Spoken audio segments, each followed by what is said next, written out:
अत्यंत सम्मानित मंच, प्रोफेसर सत्य प्रकाश त्रिपाठी जी और ताशकंद से पधारी हुई डॉक्टर मुतबार और हमारे छोटे भाई प्रोफेसर अनुराग जी, संचालन कर रहे डॉक्टर सूर्यनाथ सिंह और हमारे बहुत ही प्रिय डॉक्टर वंशीधर उपाध्याय।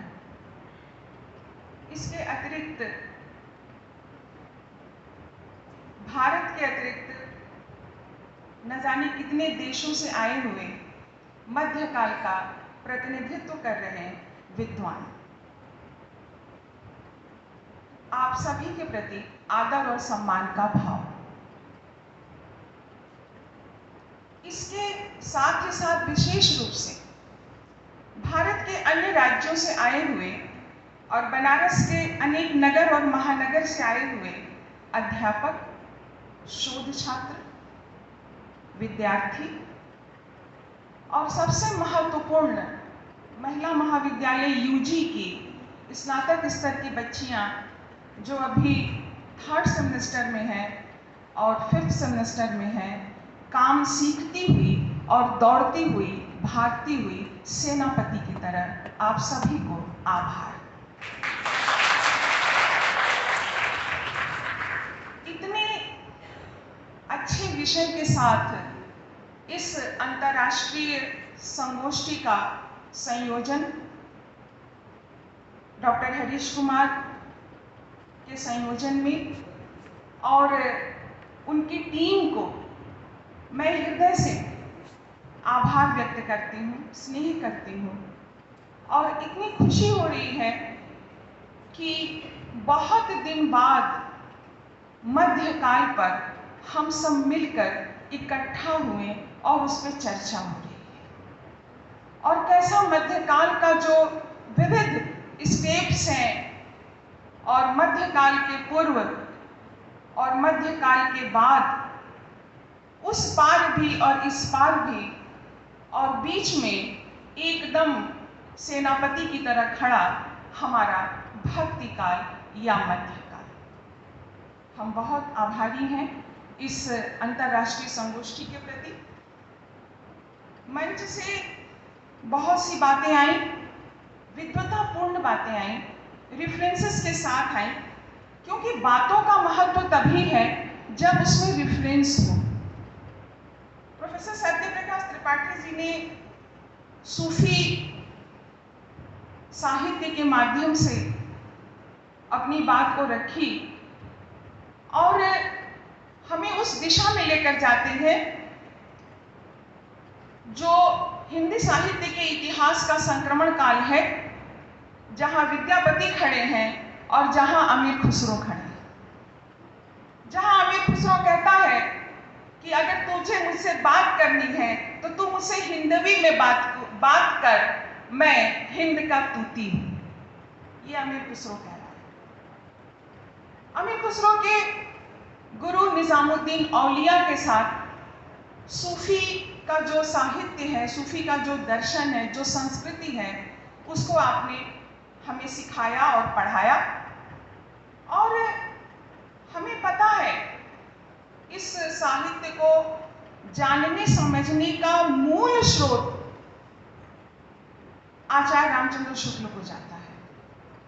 आचार्य रामचंद्र शुक्ल जब सूफी साहित्य पे बात करते हैं, विशेष रूप से जायसी पर, पद्मावत पर बात करते हैं, तो उन्होंने पहली ही लाइन में लिखा है कि 100 साल पूर्व कबीर ने हिंदू और मुसलमान को फटकार चुके थे, लेकिन बात बनी नहीं। ये उन्हीं का शब्द है। उसके बाद जायसी आते हैं और उनके साथ पूरा सूफी साहित्य आता है। उनके साहित्य को पढ़ते हैं और जायसी के साथ पूर्व की परंपराएं भी हैं। अनेक सूफी रचनाकार सूफी साहित्य दे चुके हैं, मैं उस विवरण में नहीं जा रही हूं। और उन्होंने लिखा, आचार्य शुक्ल ने, कि जो जायसी का साहित्य या सूफी का साहित्य है वो हमारे मनों के तार को झंकृत करता है। हिंदू और मुसलमान जो सूफी साहित्य है वह हमारे भारत की लोक कथाएं हैं, लोक गाथाएं हैं, लोक कहानियां हैं। हमारा पंचतंत्र है उसमें, हमारी जातक कथाएं हैं उसमें, जो कि पात्र की तरह सूफी साहित्य में है। हमारे जो हिंदू हैं वह मुसलमान की कहानी जानने लगे और जो मुसलमान हैं वो हिंदू की कहानी जानने। उन्होंने एक और अच्छी लाइन लिखी उसमें कि जब हम उस झंकार पे पहुंचते, कुछ शब्द इधर उधर हो, जब हम उस स्क्रीन पे पहुंचते हैं, उस क्लाइमेक्स पर पहुंचते हैं, तो मानवता का जो तार होता है वह झंकृत होता है और हमारी छोटी छोटी जो संकीर्ण चीजें हैं वह टूट कर एक हो जाती है। ये शुक्ल जी ने कहा और यह कार्य किया पद्मावत, जायसी या सूफी साहित्य ने, जिसकी बहुत विस्तृत चर्चा प्रोफेसर सत्यप्रकाश त्रिपाठी जी ने किया। डॉक्टर मुतबार ताशकंद से आई हुई है। आप ताशकंद विश्वविद्यालय वहाँ पर अभी अध्ययन अध्यापन कर रही हैं, लेकिन कितना नाज होता है कि हम सिर्फ यह कहते हैं कि हिंदी जो है वैश्विक है, हाथ कंगन को आरसी क्या, पढ़े लिखे को फारसी। आपने भारत में आकर यह झंडा गाड़ दिया, हमारे भारत को आपने बुलंद किया और बता दिया कि कबीर जो है प्रेम का कवि है। साधो यह घर प्रेम का, खाला का घर नानी, शीश उतारो भूई धरो, तब पैठो घर माही। एकदम सही, आग का दरिया है और डूब के जाना। तो यह जो बड़ा आकार ले रहा है या ले चुका है मध्यकाल, हम सब छोटे छोटे लोग अपनी छोटे छोटे प्रतिनिधित्व के माध्यम से इस पर चर्चा कर रहे हैं। और हमारे छोटे भाई महात्मा गांधी काशी विद्यापीठ अध्यक्षीय वक्तव्य की एक बड़ी जिम्मेदारी होती है कि वह मंच पर जो विद्वत समाज होता है उसको गठिया ले, तो हम गठिया रहे हैं। तो हमारे छोटे भाई और इनके पिता ने हम लोगों को पढ़ाया, मैं उनको भी याद करूंगी, प्रोफेसर चौथीराम यादव जी को, जिन्होंने 3 स्टेप्स को उठाया और पूरे रेफरेंस के साथ। मैं तो धन्य हो गई कि आपने सिख गुरुओं को याद किया, आपने गुरु नानक को याद किया। जब हम कबीर को पढ़ते हैं, अभी पिछले दिनों मैंने क्लास में पढ़ाया था कि जब कबीर के पदों में गुरु के साथ जब सीख शब्द आता है, जिसको कि सीखना सिखाना नहीं कहते हैं, ये वास्तव में वही परंपरा है जिसको हम लोग सिख कहते हैं, और वास्तव में वह सिख नहीं, वह शिष्य है जो गुरु से सीखता है। तो यह बड़ा संदर्भ आपने उतारा और इसके साथ ही आपने रामचंद्र शुक्ल का जो अवदान है मध्यकाल में, उस पक्ष को हमारे सामने रखा। वंशीधर जी जो हमारे बहुत ही प्रिय हैं, लगातार हम लोग जो मंच पे बैठे हुए हैं उसकी लिखत पढ़त कर रहे हैं, हम छिप छिप के देख रहे थे। अब वो जो लिखत पढ़त हुई है वो आपको पता ही चल जाएगा। कुछ बातें, 1-2 बातें आपके साथ साझा करने की इच्छा है कि आखिर में मध्यकाल या भक्ति काल का साहित्य क्या है? इसके दो ही स्रोत हैं जिसकी बार बार चर्चा हो रही है। एक है पूर्वी भारत और दूसरा है पश्चिमी भारत। पूर्वी भारत सहजयानी, जहाँ पर नाथ हैं, जहाँ पर की कठोर साधना है, जहाँ पे बहुत सारे मूल्य हैं, जिसकी बहुत सारी चर्चाएं यहाँ पर हो रही है, जो नाथ संप्रदाय की चर्चा होती है। जब गोरखनाथ आते हैं, जब मत्स्येंद्र नाथ आते हैं, और तमाम उनका बड़ा साहित्य जिसका प्रभाव मध्यकाल पर हूबहू पड़ा है या पूरा पूरा पड़ा है। कबीर को पढ़ते समय कभी कभी ये भ्रम होने लगता है कि यह कबीर का दोहा है या गोरखनाथ का दोहा है। तो हमारी परंपराओं का इतना महत्व है। और जो हमारा पश्चिमी भारत है, वहां पर भी कथानकों के साथ साहित्य आता है। और हजारी प्रसाद द्विवेदी लिखते हैं कि 14वीं शताब्दी तक आते आते यह बात स्पष्ट हो जाती है कि मध्यकाल का भक्ति साहित्य है क्या। वास्तव में मध्यकाल का जो साहित्य है यह इन्हीं दोनों पूर्वी और पश्चिमी जो साहित्य है यह उसका सम्मिश्रण है, जिस पर आज चर्चा हो रही है। जिस समाज की बात हम, जिस मध्यकालीन समाज और उसके अवदान की बात पर चर्चा करने के लिए यह सत्र यहाँ पर बैठा है, एकदम स्पष्ट लिखा हुआ है। हम हिंदी साहित्य का समाज ऋणी है। आचार्य रामचंद्र शुक्ल, आचार्य हजारी प्रसाद द्विवेदी, परशुराम चतुर्वेदी जैसे महनीय विद्वानों का, कि इन लोगों ने हम लोगों को मध्यकाल का ककहरा सिखाया। हम उनके प्रति प्रणत हैं। कैसे जानते हम कबीर को, कैसे जानते हम जायसी को, कैसे जानते कबीर को कि मन न रंगाए रंगाए जोगी कपड़ा।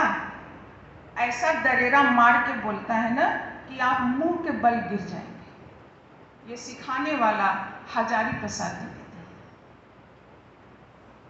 हम कैसे जाने अपने कवियों को। अध्यापक होने के नाते एक नैतिक जिम्मेदारी भी होती है कि हम कैसे अपने विद्यार्थियों तक इन बातों को प्रेषित करते हैं, प्रयास करते हैं, ककहरा सीख सीख कर।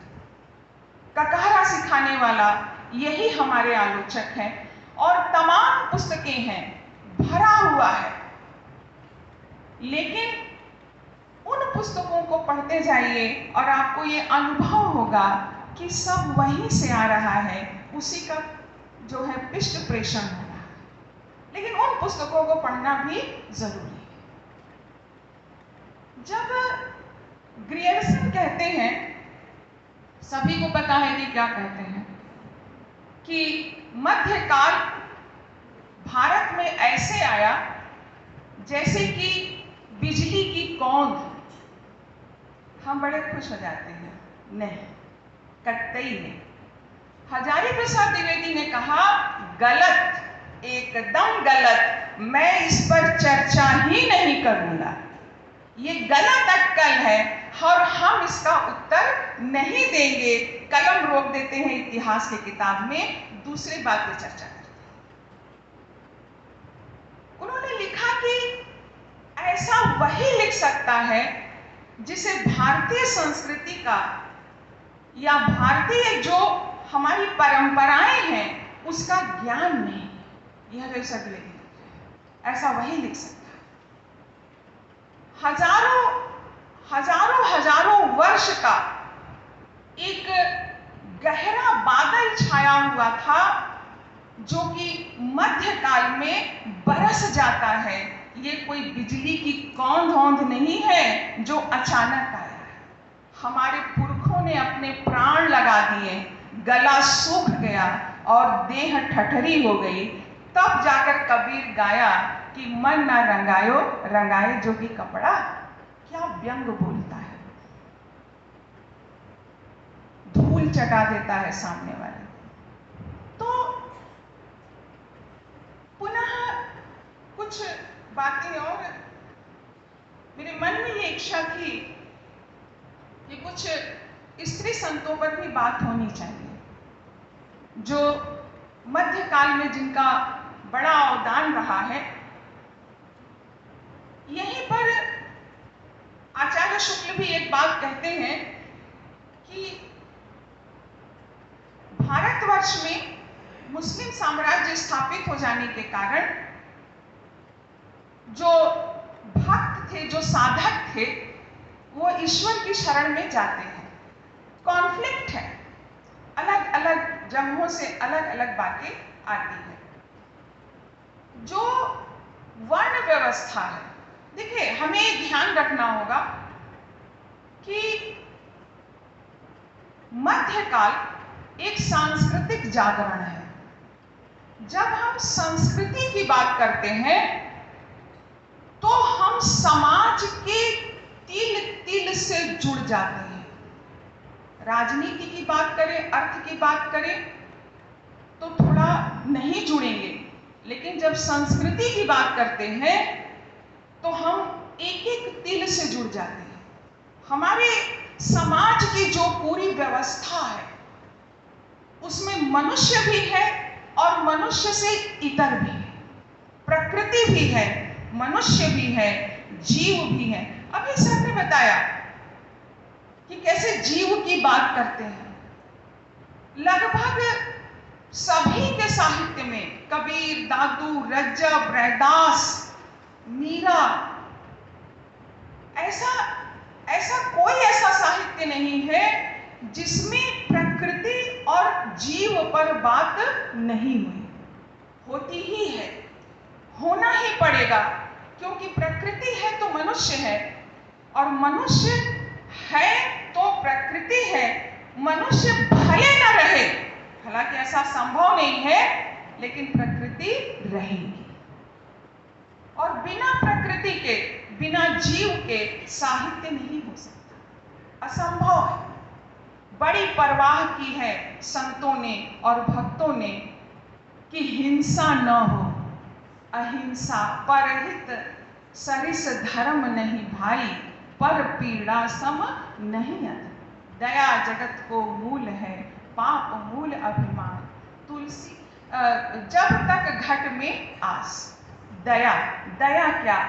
संपूर्ण सृष्टि के प्रति दया, सिर्फ मनुष्य के प्रति दया नहीं, सिर्फ पशु के, पक्षी के प्रति दया ही नहीं। बच्चे खूब सुनाते हैं, बकरी पाती खात है, ताकी काड़ी खाल, जो बकरी को खात है, ताको कौन हवा। ये बड़ा ही प्रचलित सा है और मुझे कभी कभी शंका भी होती है कि ये कबीर ने लिखा भी है या ये चल पड़ा है, क्योंकि ऐसे इसमें शब्द आते हैं कि वो कहीं कहीं कबीर के व्यक्तित्व से इधर उधर जाता है। लेकिन जीव की बात, अहिंसा की बात, जो धर्म है, धर्म अर्थ काम मोक्ष, चारों पुरुषार्थ की बातें हमें मिलती है।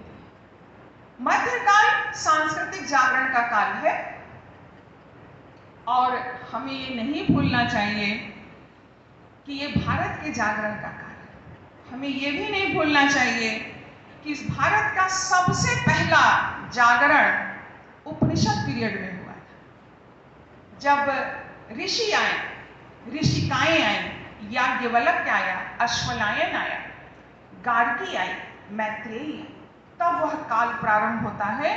और उस काल की सबसे बड़ी विशेषता थी कि तब हम इस बात के लिए तैयार होते हैं कि अब हम प्रश्न पूछना शुरू करें।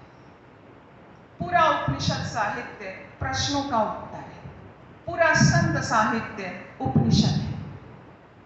उसके बाद दूसरा जो जागरण होता है वह है हमारा मध्य काल, जहां जागरण का संदेश हमको मिलता है। और भारत की तमाम जो सामाजिक राजनीतिक परिस्थितियां हैं, उन परिस्थितियों में इन संतों और भक्तों ने भारत को संगठित किया। तैयार किया। हम नहीं भूल सकते हैं कि हम मुगल शासन के अधीन हैं। ये कबीर जो बनारस में है, ये कबीर लोधी वंश के अधीन है।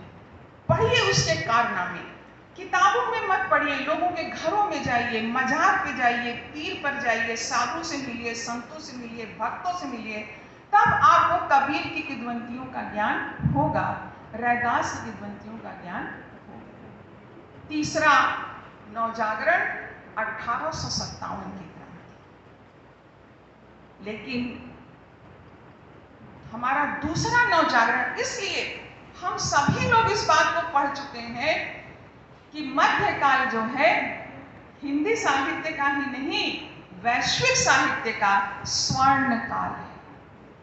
ऐसी कौन सी समस्या हमारी हो और उसका समाधान हमें मध्यकाल में प्राप्त न हो, ये मैं बहुत ही स्पष्ट शब्दों में कहती हूं। आपकी प्रेम की समस्या हो, आपके दुख की समस्या हो, आपके अर्थ की समस्या, अभी सर ने पूरी बात बताई। हमारे जितने भी संत हुए निर्गुण धारा के, सभी श्रमजीवी हैं। श्रम करते हैं तो पेट भरते हैं, भीख मांग कर पेट नहीं भरते। इसका रेफरेंस के साथ चर्चा हमारे पास आ गई। सभी को पता है कि कबीर जुलाहा हैं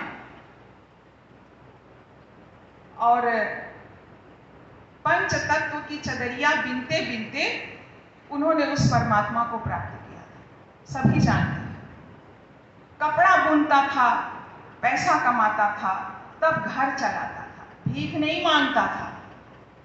सन्यासी तो था ही, बड़ा अच्छा गृहस्थ भी, बच्चे हैं, परिवार है, बड़ी प्यारी सी पत्नी है जिससे वो बहुत प्रेम करता है। तभी तो लिखता है कि प्रेम का रंग चटक होता है। कैसा रंग है उसका? अरे मजीठ की तरह। जैसे मजीठ का रंग चटक होता है, वैसे ही कबीर कहते हैं कि प्रेम का रंग चटक होता है। यह साहित्य व्यक्तिगत जागरण के साथ साथ हमें सामाजिक जागरण, मानवता और नैतिकता का ज्ञान देता है। यह हमें बताता है कि हमें अपने समाज में, अपने परिवार में, अपने पड़ोस में, अपने देश में हम किस तरह से जीवन यापन करें कि किसी का अहित न हो। यह साहित्य हमें बताता है। आप रैदास का साहित्य पढ़िए। रैदास जैसा कॉन्फिडेंट पर्सन, जिसने भक्ति को साध लिया था, जिसने कहा मेरी जात कमीनी, मेरी बात कमीनी, मैं रैदास चमार। रामानंद का शिष्य, कबीर रामानंद का शिष्य। अब रामानंद के बारे में अगर हम जाने तो हम ये जानेंगे कि रामानंद का व्यक्तित्व आकाश धर्मा है। जैसे आकाश का स्वभाव होता है, वैसा ही उस गुरु का स्वभाव है। वह रैदास का भी गुरु है, कबीर का भी गुरु है, और बाकी तमाम जो सगुण धारा के रचनाकार हैं उनका भी गुरु है, चाहे वह नीच कुल में हो, अत्यंत नीच कुल में हो, चाहे वह उच्च कुल। ये सारा का सारा खेल, कहां से इतनी उदारता आती है मध्यकाल में, कहां से इतना श्रेष्ठ तत्व आते हैं, कहां से इतनी ऊंचाई आती है, यह आता है रामानुज से। रामानुज की बातें बार बार हो रही हैं। रामानुज के जो गुरु हैं वो स्वयं शूद्र थे, और उनके जो गुरु हैं वो भी शूद्र थे। कांचीपुरा कुछ नाम है उनके गुरु का।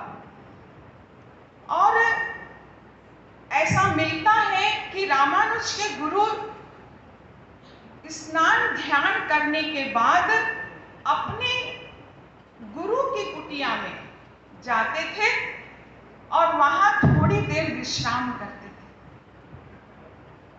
अब हमें यह भी पता है कि कहीं मिलता है कि कुछ रामानुज के कुल 24 शिष्य हैं, कहीं 12 मिलता है, कहीं 9 मिलता है, कहीं ये मिलता है कि उनके 6 शिष्य जो है ब्राह्मण थे, 3 जो है नीच जाति के थे, 2 जो है अत्यंत निम्न जाति के थे और एक स्त्री भी थी, अंडाल। अब उस अंडाल के बारे में जानें। इन गुरुओं ने आखिर भक्ति काल का आकाश इतना बड़ा हुआ कैसे? क्या कारण था?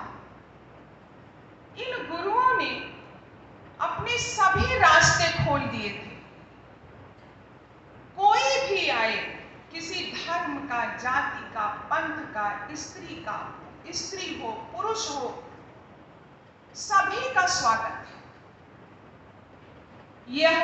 यह जो संदेशा दक्षिण भारत से आया उत्तर भारत, जो अंडाल के साथ चली, वह स्त्री की परंपरा पूरे अखिल भारतीय स्तर पर हम देखते हैं कि और भी जो है अक्का महादेव, कश्मीर जैसी जगह में आप ललद्द को पढ़िए, आंखें खुल जाती हैं। ललद्द स्त्री, कितना उसका सामाजिक संघर्ष है, कितना उसका पारिवारिक संघर्ष है। और उसके बाद ललद्द जो है शैव है और किस स्त्री पक्ष के किस ऊंचाई को, किस आध्यात्म के तत्व को वह प्राप्त करती है। अक्का महादेवी, बहिणाबाई, जणाबाई, मीराबाई, जब हम महाराष्ट्र जाते हैं तो बहिणाबाई, जणामाई या जनामाई, और या हम कभी न भूले कि हम इन कुछ स्त्रियों का नाम लेकर मध्यकाल को देख रहे हैं। नहीं, ये अकेली स्त्रियां नहीं हैं, इनके साथ स्त्रियों की एक लंबी फौज है। आप उठाकर देखिए मीराबाई को और मीराबाई के संघर्ष को देखिए।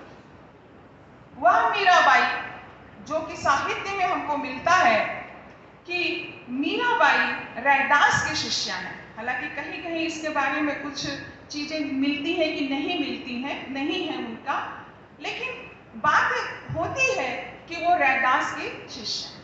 अब आप ये कल्पना करिए कि मीराबाई राजपुताने की मेवाड़न है, राणा की धर्म पत्नी, वो महारानी है और उसको किस तरह का दंश झेलना पड़ा। आपने बताया बहुत सी बातें। मैं अनुराग जी के प्रति बहुत आभारी हूँ कि मुझे समझ में नहीं आ रहा था कि हमें क्या बोलना है। और जिस सती प्रथा की बात हो रही है, आप पढ़िए, तमाम पुस्तकें आ गई हैं मीराबाई के ऊपर। जिस सती प्रथा को हमारे यहाँ धर्म के नाम से पहले देखा गया, क्यों देखा गया, उसका पूरा एक राजनीतिक संदर्भ है। स्त्रियां अपनी आबरू को बचाने के लिए पति के न रहने पर सती हो जाती थी, नहीं तो जो विजित राजा होता था उसको अपने हरम में ले आता था और वहां जो बाकी स्त्रियां होती थी वह अपने सैनिकों को बांट देता। इससे बचने के लिए सती प्रथा शुरू, ये राजस्थान से शुरू, और पश्चिमी भारत पर आक्रमण, सबसे पहले पश्चिमी भारत पर आक्रमण हुए हैं मुगलों के, ये वहीं से शुरू होता है। मीरा के पति के न रहने पर भी मीरा के ऊपर दबाव डाला गया सती होने का। मीरा जैसी भक्त, मीरा जैसी रानी, उसका पूरा जीवन परिचय। मीरा गरीब नहीं थी, वो महारानी थी। और राजस्थान का तो एक कल्चर है कि इस लड़कियों को धन धान्य जमीन जागीर भी दिया जाता है। मीरा जो घूम घूम कर यात्राएं करती थी और उनके साथ जो उनकी पूरी फौज होती थी, उसका पूरा मासिक अदायगी करती थी और उसकी रकम उन्हें अपने जागीर से मिलती थी और वह जागीर उनके पिता ने दिया था। तमाम मंदिर बनवाया। मीरा कहती है कि मेरो तो गिरधर गोपाल दूसरों न, पग घुंघरू बांध मीरा नाची रे, ऐसी लागी लगन मीरा हो गई मगन, वो तो गली गली हरि गुण गान। अब तो बेल फैल गई, क्या करी है कोई। जो प्रेम की बेल है अब तो वो फैल गई है, अब आप क्या कर लेंगे मेरा। वह संतों के साथ, भक्तों के साथ उठती बैठती थी। परिवार में उसका विरोध होता था, इतना विरोध हुआ उसका कि उसको घर छोड़ना पड़ा। और मीरा अगर कृष्ण को अपना पति नहीं बनाती तो उसको सती कर दिया जाता। ये उसके जीवन का सच है। मीरा वहां से निकलती है, द्वारिका जाती है और चूंकि उदयपुर के जो राजनीतिक कार्य होते थे वह आगरा से संचालित होते थे। तो आगरा पर जब उसके राज्य के लोग आते थे, उसके देवर, परिवार के अन्य लोग, तो उसके कार्यों की सारी जानकारी वहां होती थी। तो वहां पर भी उसकी जान को खतरा था। मीरा वृंदावन छोड़ देती है और वहां से द्वारका चली जाती है। वहां पर जाकर कृष्ण की आराधना करती है। आप मीरा के जीवन को पढ़िए, बहुत अच्छी पुस्तक आई है माधव हाड़ा की, पचरंग चोला पहर सखी ने। वाह क्या बात है। तो यह इस तरह से, और वहां पर भी जब वो रहती है तो उसके ससुराल में जो राज्य सत्ता पे था उसको लगा कि अब तो हमारी आलोचना बहुत हो रही है, अब हमें मीरा को अपने पास बुलाना चाहिए।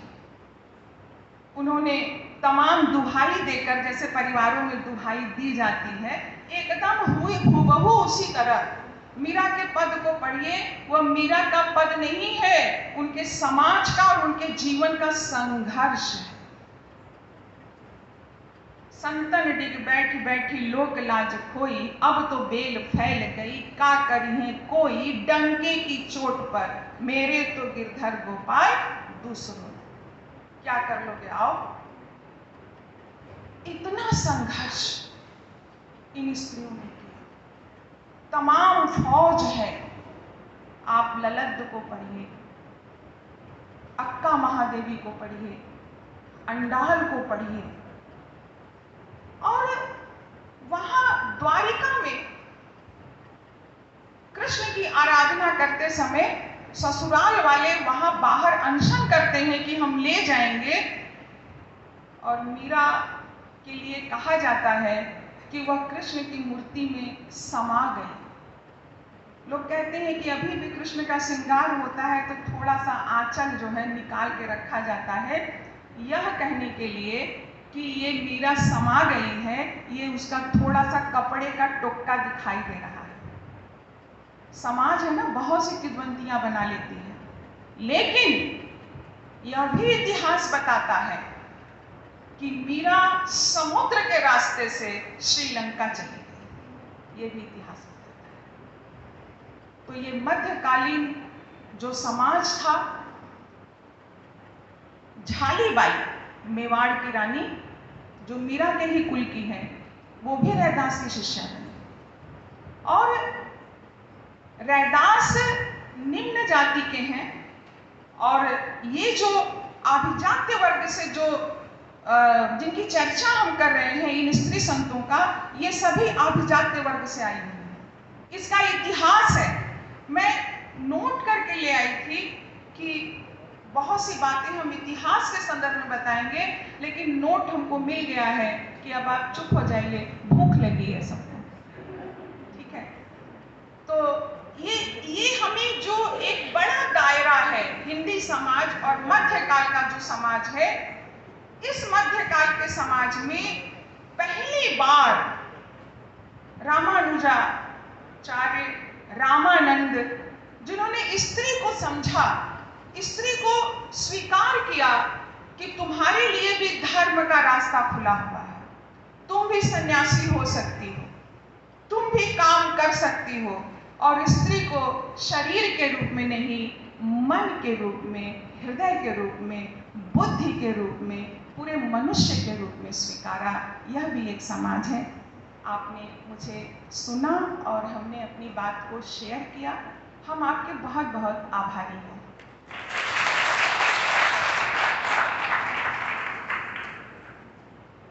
अध्यक्ष उद्बोधन के लिए मैम को बहुत बहुत धन्यवाद, और मैं इस सत्र के धन्यवाद ज्ञापन